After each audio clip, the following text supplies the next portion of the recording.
কাল সর্প দোষ বা যোগ, এটা জ্যোতিষে বহু আলোচিত বিষয়।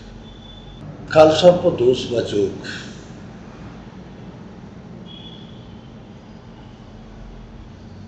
বলা হয় রাহু কেতুর এক্সিসের মধ্যে সমস্ত প্ল্যানেট পড়ে গেলে এটা হয়।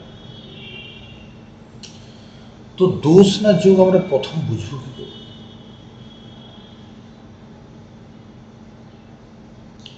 এটা খারাপ প্রভাব দেবে না ভালো প্রভাব দেবে বুঝবো কি? প্রথম পয়েন্ট। সেকেন্ড পয়েন্ট, কেউ যদি বলে এটা খারাপই প্রভাব দেয়, পৃথিবীর বহু সফল মানুষ আছে যাদের এই যোগ আছে বা দোষ আছে, তারাকে ভালো ফল দিল না। দ্বিতীয়,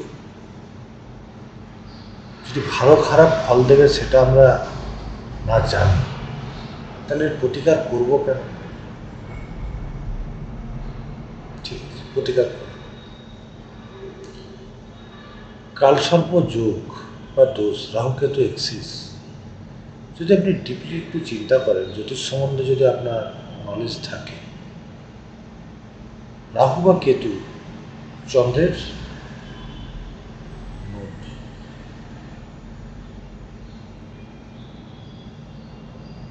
চন্দ্র যে মুভমেন্ট করছে তার নোট।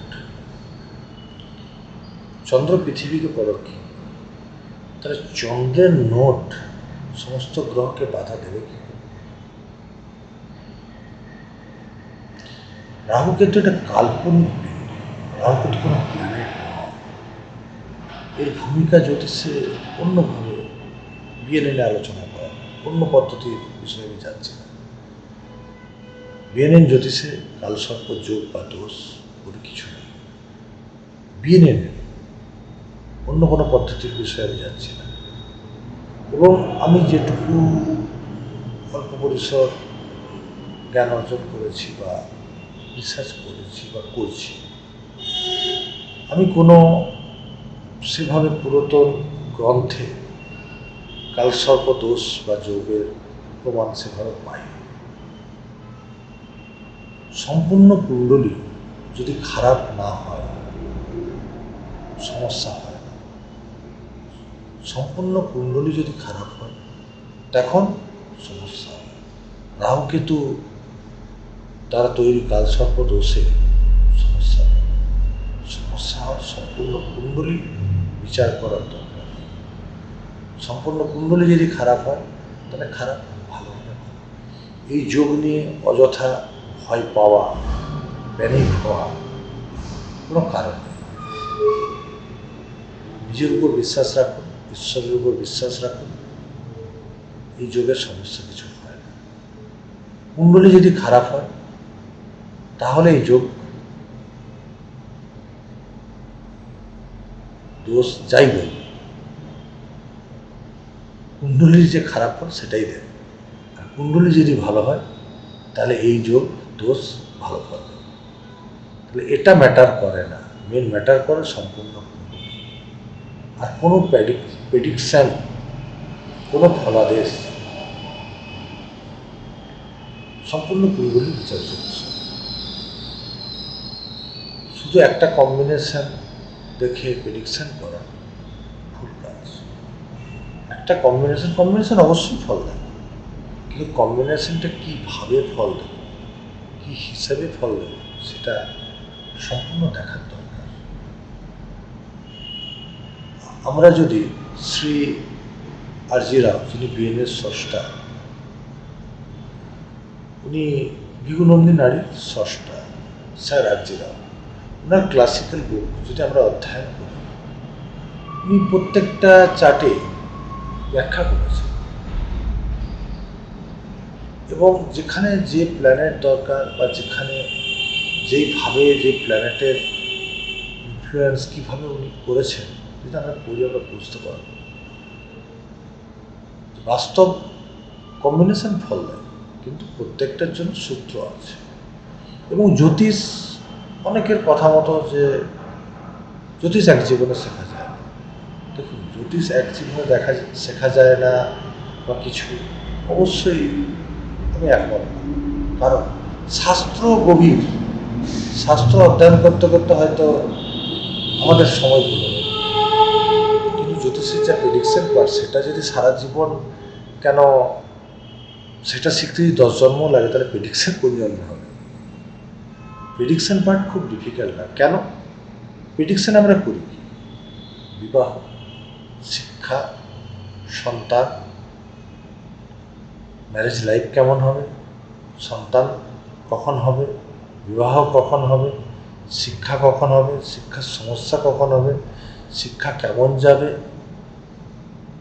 হেলথ ইস্যু আসবে কি না, কখন আসবে, অর্থযোগ কেমন, কখন স্ট্রাগল জীবনে আসবে। বেসিক্যালি 5-6টা জিনিস, এগুলো শিখতে যদি কেউ সঠিক পথ অনুসরণ করে 1 বছর সাফিসিয়েন্ট। রিসার্চ আপনি সারা জীবন করতে পারেন, কারণ আমাদের শাস্ত্র প্রচুর বড়, কিন্তু প্রেডিকশন পার্ট খুব বেশি ডিফিকাল্ট, সেটা আমার মতামত। এবং যেটা আমরা বিএনএন থেকে খুব সহজেই করতে পারি। এর জন্য শ্রদ্ধেয় আর.জি. রাও স্যারকে আমার শতকোটি প্রণাম, উনি এই বিদ্যা আমাদের মধ্যে দিয়ে যাওয়ার জন্য।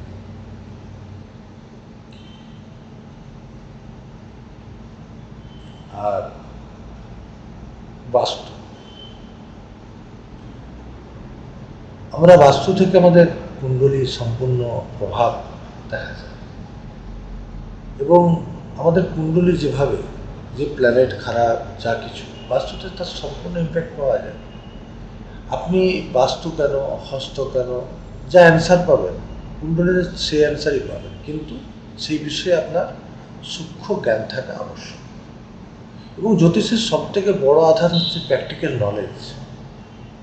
আপনি যে সূত্রটা শিখেছেন বা শিখে এসছেন, বা আপনার গুরু দিয়েছে বা আপনি পেয়েছেন, সেটা আপনাকে বাই প্র্যাকটিক্যাল ইউজ করে দেখতে হবে।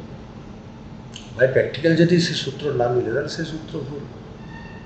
আর বিএনএন সব থেকে অথেন্টিক জিনিস হচ্ছে সূত্র কোনো জায়গায় ভাঙে না, সবার জন্য এক। আর সবাই তো পৃথিবীর জীব, ম্যারেজ হোক, সন্তান হোক, যমজ সন্তান হোক, শিক্ষা হোক, কর্ম হোক, সমস্ত বিষয়ে প্রত্যেকটা বিষয়ের যে সূত্র প্রত্যেকের কুণ্ডলিতে একবারে। এটা হচ্ছে বিএনএনের সব থেকে বড় অ্যাডভান্টেজ। এবং বিএনএন হচ্ছে কোনো এক সময় যে আমরা জন্মগ্রহণ করেছিলাম, কাল পুরুষ না, আমরা পুরুষ। পুরুষ বলতে কুণ্ডলী প্রকৃতি এবং পুরুষের মিলন। কুণ্ডলীর দুটো সাইড, 1 থেকে 7, 1 থেকে 6 আর 7 থেকে 12। এটাকে অর্ধনারীশ্বর বলে, এই জন্যটাকে কালপুরুষ।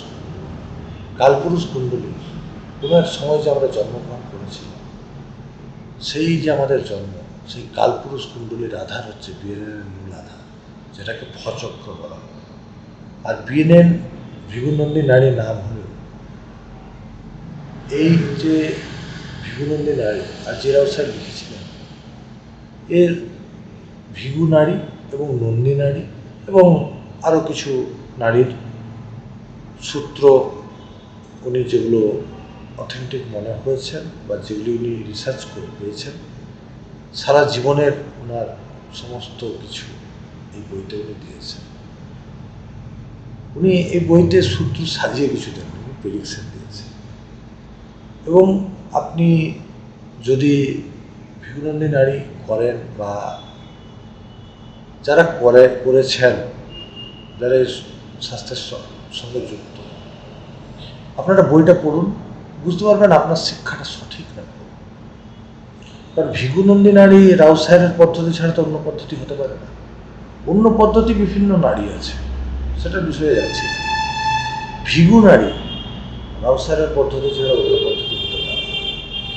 ভৃগু নারীতে না আছে লগ্ন, না আছে দশা, না আছে ডিভিশনাল চার্ট, না আছে অন্তর্দশা, না কোনো অন্য কোনো দশা, না আছে বর্গ। ভিগু নারী তার নিজস্ব পদ্ধতিতে চলে।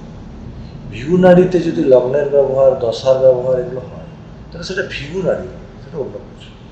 কারণ আপনারা চেক করে দেখে নিতে পারেন যে আজিরাও সাহেবের ক্লাসিক্যাল বুকে কোথাও দশা, লগ্ন কিছু ব্যবহার করেছেন কিনা উনি নেই। আপনারা ঘেঁটে দেখুন, জানান।